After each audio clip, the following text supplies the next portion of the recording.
8-year-old black boy stuns judge with his legal knowledge, shocking the entire jury.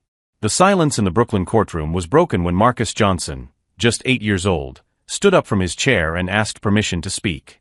The boy held a makeshift folder full of papers and notes, his determined eyes contrasting with his small stature before the imposing court. "Your Honor, I would like to make a statement in defense of my grandmother," said the boy in a firm voice that echoed through the silent room. Judge William Carter stopped writing and looked up over his glasses. In his 30-year career, he had never witnessed anything like this. At the jury table, some members looked at each other with expressions ranging from curiosity to obvious discomfort. Dorothy Johnson, 72, was accused of misappropriating funds from the Bedford-Stuyvesant Neighborhood Housing Program. The amount was considerable, $75,000, which had simply disappeared from the coffers of the community organization she had run for 15 years. "Young man, you should be in school," said the judge with a forced half-smile, trying to be kind in the unusual situation. "I know, sir, but my grandmother has heart problems and can't get upset. Her lawyer dropped the case yesterday because he found out he wasn't going to get paid," Marcus replied, his voice echoing a maturity disturbing for his age. A murmur spread through the room. David Richardson, the prosecutor in charge of the case, rolled his eyes in obvious irritation. He was an elegant man in his 50s, known for his 95% conviction rate in cases involving financial fraud. "Your Honor, this is a complete irregularity. A child cannot represent anyone in court," Richardson protested, adjusting his expensive tie with ill-concealed disdain. "I don't want to represent anyone, sir," Marcus replied, turning to the prosecutor with impressive politeness. "I just want to tell the truth. My grandmother taught me that the truth always wins, even when it seems impossible." Judge Carter leaned forward, intrigued. There was something about the boy's determination that touched him deeply, but also an uncomfortable awareness that all eyes in the room were watching a black child trying to navigate a system that historically did not favor people like him. "Very well, Marcus. You have 5 minutes to speak, but only as a witness," the judge ruled, ignoring Richardson's silent protest. Marcus took a deep breath and opened his folder. The papers were organized with a precision that caught the attention of everyone present. There were newspaper clippings, photocopies of official documents, and even drawings made by the boy himself to illustrate important points. "Your Honor, I've lived with my grandmother since my parents died in an accident 2 years ago. She has always been the administrator of the housing program, and I always helped her check the bills every Sunday night at the kitchen table." Richardson prepared to object again, but something in the boy's determined gaze made him hesitate. It was as if this child knew exactly what he was doing. "Every Sunday, Grandma Dorothy would spread all the papers on the table and let me sort the receipts by color, blue for expenses, yellow for income. It was our special time together," Marcus continued, his voice beginning to tremble slightly, but he quickly regained his composure. As everyone in the courtroom watched with a mixture of condescension and curiosity, Marcus maintained a posture that suggested something much deeper than a simple desperate attempt to help his grandmother. His eyes revealed a serenity that only exists in those who have weathered much worse storms and learned that true strength doesn't shout, it acts. If this story of injustice and determination touched your heart, don't forget to subscribe to the channel to find out how an 8-year-old boy turned a courtroom full of prejudice into the stage for the most unexpected justice Brooklyn has ever seen. Richardson couldn't hide his contempt. To him, the scene was a pathetic waste of time, a black child trying to save a corrupt old woman with cheap emotional theater. In September, 3 weeks before the money went missing, Grandma Dorothy noticed that someone had been tampering with her housing program account without authorization, Marcus continued, showing a plain school notebook. "She wrote everything down here." The prosecutor stood up abruptly. "Your Honor, this is ridiculous. We are wasting time with the fantasies of a child who has clearly been coached by the defendant herself." "Mr. Richardson, you can speak later if you wish," Marcus replied with a politeness that surprised some of the jurors. "My grandmother always taught me to let people finish speaking." The truth was more complex than anyone in the room imagined. Dorothy Johnson had dedicated 15 years of her life to the housing program that helped low-income families find decent housing in Brooklyn. She worked without pay, driven only by the conviction that every child deserved a safe home. 2 years earlier, when Marcus lost his parents in a car accident, Dorothy did not hesitate to take custody of her grandson. The boy arrived traumatized, blaming himself for his parents' death. They were returning from his school performance when they were struck by a drunk driver. For months, Marcus refused to speak. Dorothy spent entire nights sitting by his bed, reading aloud court cases and legal documents she brought home from her volunteer work helping neighbors with bureaucratic issues. "My little grandson," she would say, "knowledge is the only thing no one can take away from us. When you know how the world works, you'll never feel small in front of anyone again." Marcus became interested in the papers, asking questions about legal terms and procedures. Dorothy discovered that the boy had an impressive memory and a natural ability to understand legal logic that surprised even the lawyers she knew. "Your Honor, may I show you what we found?" Marcus asked, returning to the present. Richardson snorted loudly enough for everyone to hear. "His Excellency, this is a circus. What credibility can a child have in complex financial matters?" "A lot more than you think," Marcus replied, looking directly at the prosecutor.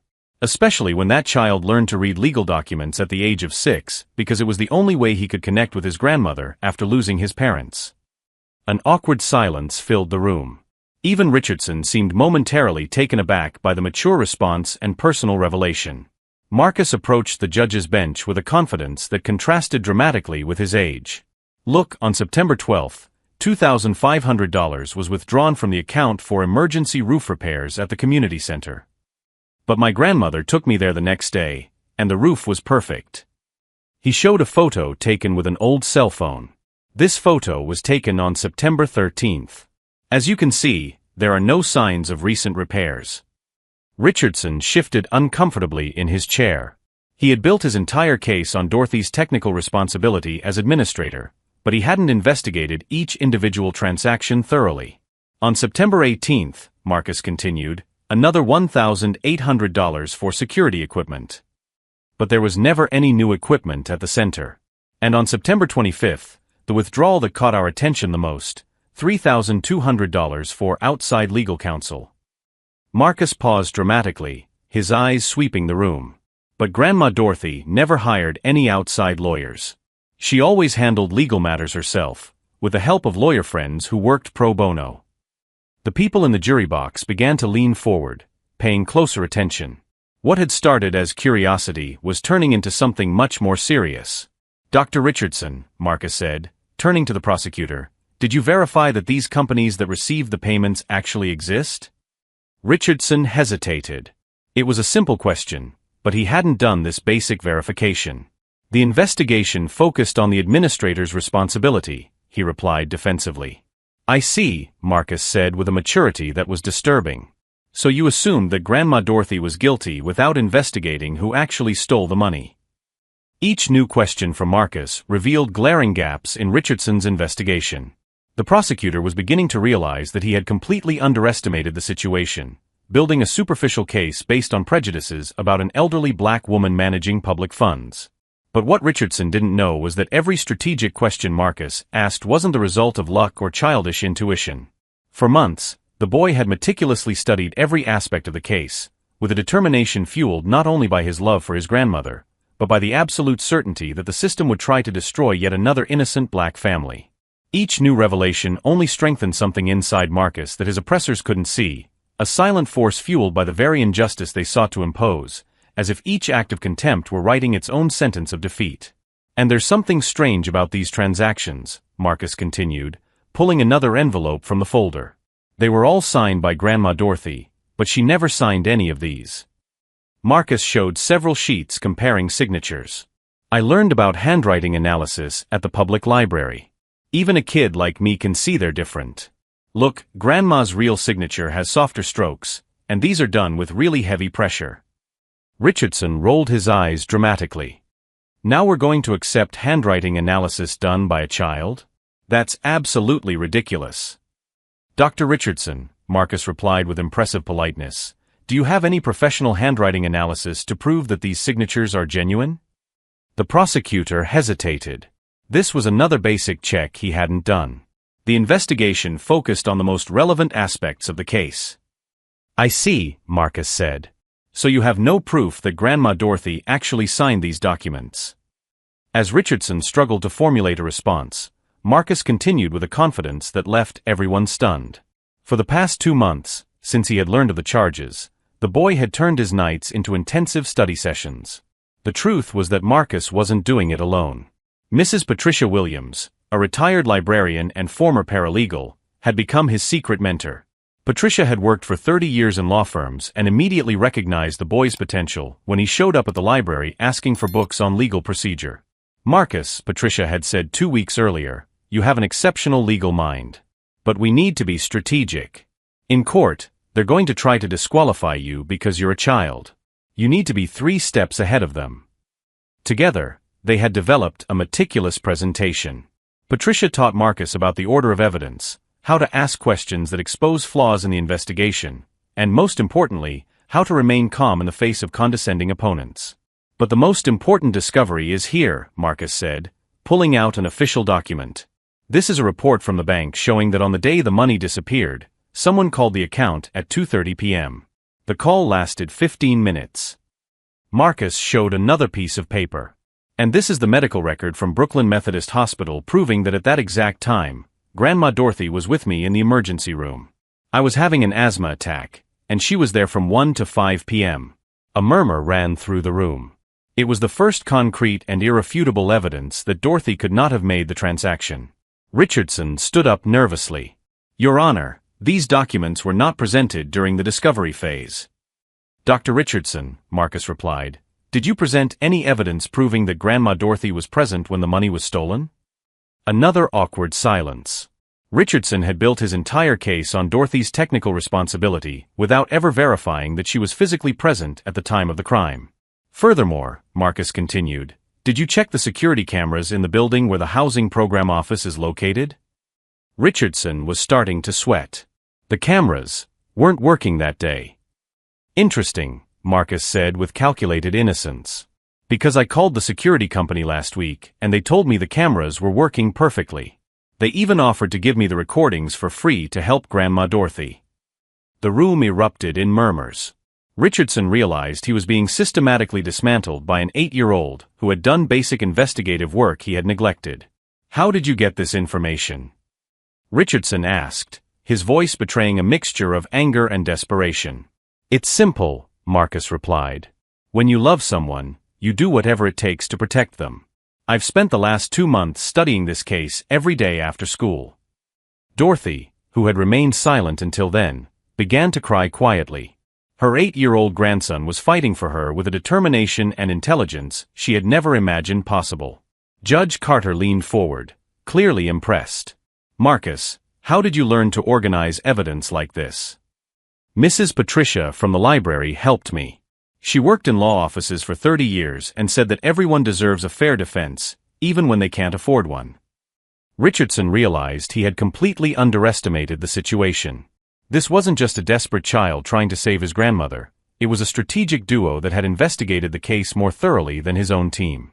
"But I have one last piece of evidence," Marcus said, his voice growing more serious. "The most important one of all." He took a sealed envelope from his briefcase. "Inside this envelope is proof of who really stole the money from the housing program. Grandma Dorothy and I discovered the truth, but we wanted to give the real culprit a chance to confess first." Marcus looked directly at Richardson. "Doctor, would you like to withdraw the charges against Grandma Dorothy before I open this envelope?" Richardson hesitated. He had built his career on the conviction that he was always right, but now he faced the possibility that he had accused an innocent woman based on prejudice and negligent investigation. For a moment, as Marcus held the sealed envelope in his small hands, everyone in the courtroom felt they were about to witness something extraordinary. But anyone watching closely could see that it wasn't nervousness that made the boy's hands tremble slightly. It was the contained power of someone who was about to rewrite not only his own history, but that of everyone in the room. Richardson hesitated, sweat beginning to form beads on his forehead. I can't drop charges based on blackmail from a child." Marcus calmly opened the envelope and removed a digital recording. "Dr. Richardson, do you remember this phone conversation from September 15th? He pressed play. Richardson's unmistakable voice echoed through the room. "Tony, I need you to speed up this case with the old woman on welfare. It doesn't matter if she's guilty or not. My conviction rate can't drop before the Attorney General's election." A deafening silence fell over the courtroom. Another man's voice answered on the recording. "Rick, are you sure? What if they find out we didn't investigate properly?"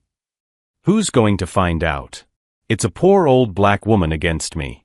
The The jury's already decided before they even walk in the room. The faces on the jury contorted in expressions of shock and revulsion. Richardson turned pale, realizing that his career had just been publicly destroyed. "This is inadmissible," Richardson shouted, standing up abruptly.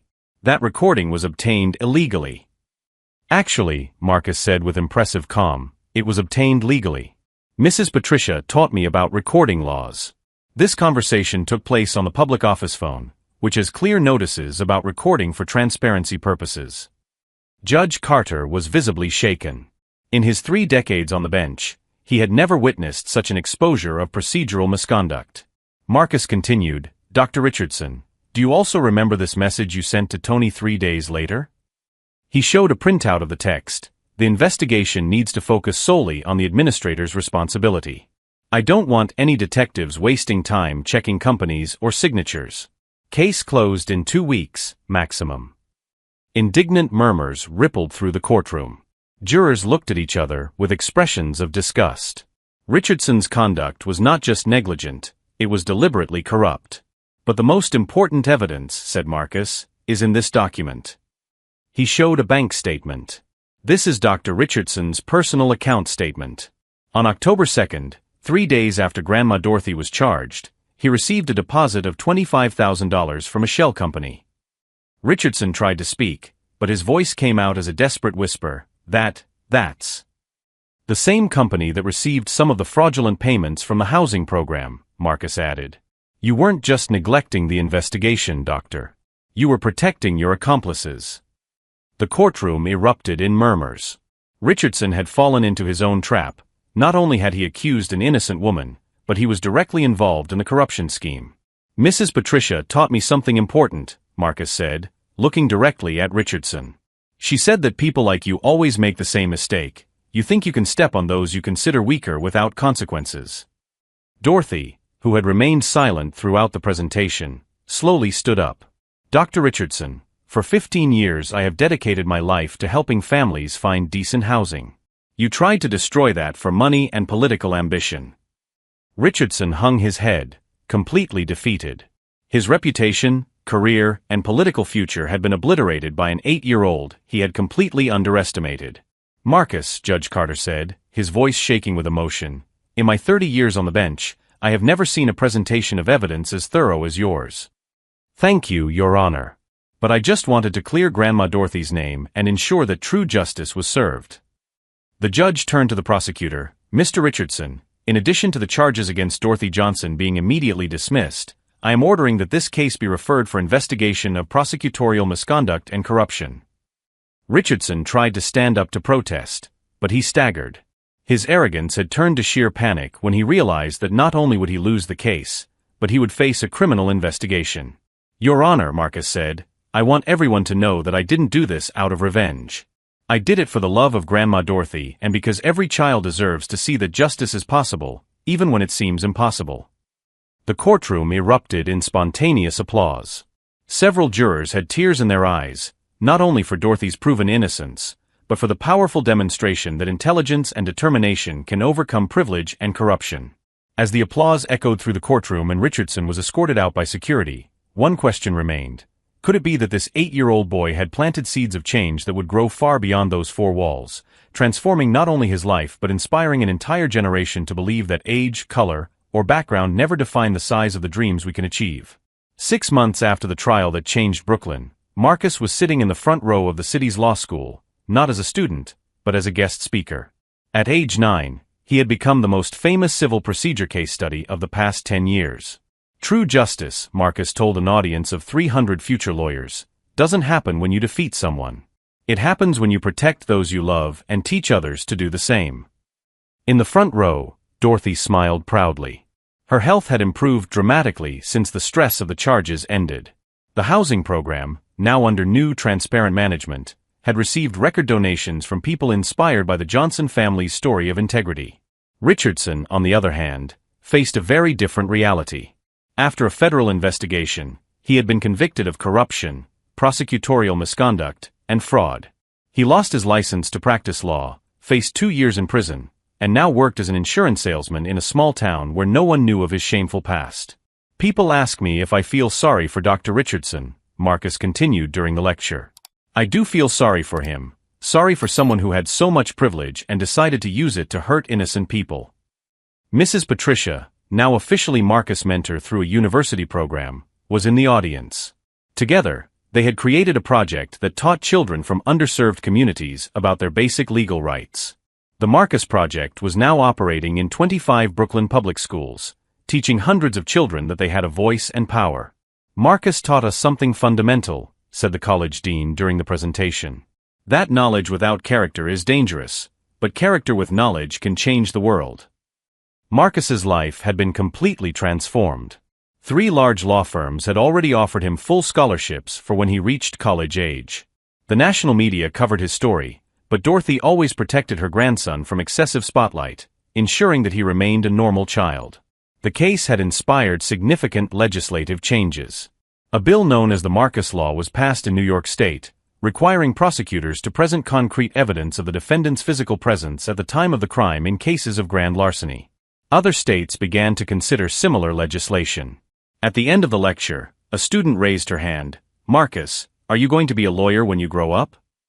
I don't know yet, he replied with the same honesty he had always shown.